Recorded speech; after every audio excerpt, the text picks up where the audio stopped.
ever loved someone and wondered why the relationship was so hard? You were both trying, you were both caring about the other person, yet everything seemed to end in misunderstandings.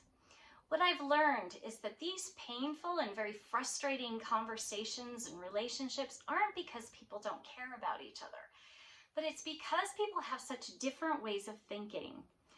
Now you might think that's obvious, but what if you could really understand the way the other person thought? If you could get into their mind and recognize what was happening in a way that made sense and helped the relationship to move forward. That's what the be-do concept is all about. Some people focus in a more being way. They're focused on who they are, their values, their beliefs, and how they show up in the world. Other people are more focused on doing. They're focused on their actions, the decisions they're making, how they're accomplishing their goals. These are different ways of focusing that I call be thinking and do thinking. These seem like they shouldn't make a big difference, but they're huge when it comes to how our realities are shaped and our different perspectives. I've also learned that some people focus in more of a big picture way or a more detail-focused way. Big picture thinkers are focused on the overall meaning, the direction, and the different patterns that they notice. They're really good at recognizing where changes need to happen in order to move things forward.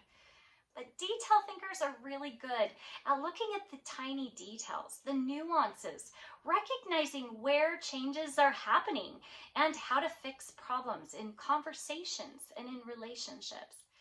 All four of these different focuses come with strengths, and by understanding these differences, not only will it help you understand where people are coming from, but it'll also help you understand where you're coming from, recognizing where you sometimes get stuck in your life and relationships. I found that many problems in relationships happen because we focus in different ways, but we assume that other people think like us. So if someone does something that feels mean or unkind, we assume the other person doesn't care or that they're just focused on themselves. But what I've learned about these different ways of thinking is that while one person may be doing something to show kindness in a way that feels real and genuine to them, someone who thinks in an opposite way, it can feel like something completely different. This is what was happening in my own marriage. And if it hadn't have been for finally understanding what was happening through only what I can describe as divine help, I might think what a lot of divorced singles think, that my husband just didn't care about me and that he wasn't trying. But I know that wasn't true because I can see his perspective better now and I can see how he was trying. Understanding that people think in these fundamentally different ways can give you hope for change in your relationship. Will it take effort? Of course, because it might go against your natural way of thinking. And it might challenge some of the judgments you've made about that other way of thinking. But when you understand that different way, it can help you to see people where they're naturally coming from, for their good intentions that were always there, but just covered by those misunderstandings. Honestly, if I had learned about this concept earlier, I may not have been divorced.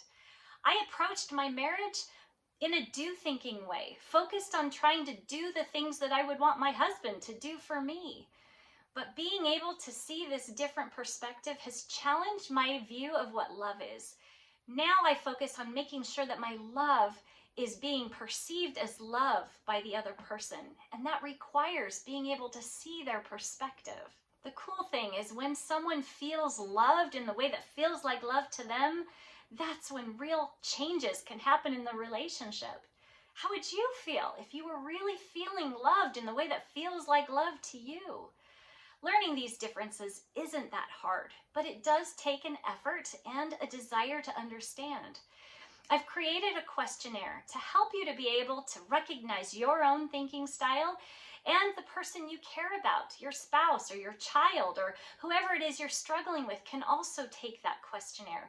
And it can give you something to talk about, to recognize those differences. I've learned that a lot of problems in the relationships happen because we don't have a way to communicate with each other.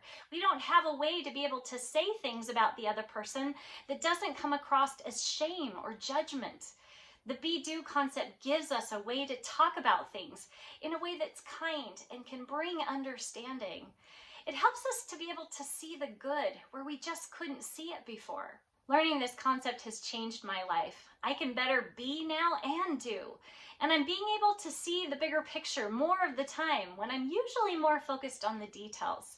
It's helped me to become a better person, to feel more positive, and it's improved my relationships. So if this has resonated with you or you know someone it might help with, I hope you'll share it with them. Encourage them to take the questionnaire, ask questions, start talking. Use this as a way to be able to connect and to be able to move together in your relationships in a way that really works for both of you. I love that I'm finally sharing this concept. It's taken me a very long time, but I know it could make a big difference. I'd love to share it with everyone so that this can be a regular thing that everyone talks about and they can use this language to move forward.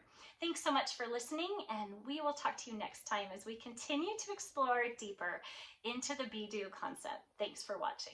Up to Y-O-U, what you will be and do, and it's in everything you be and do that makes you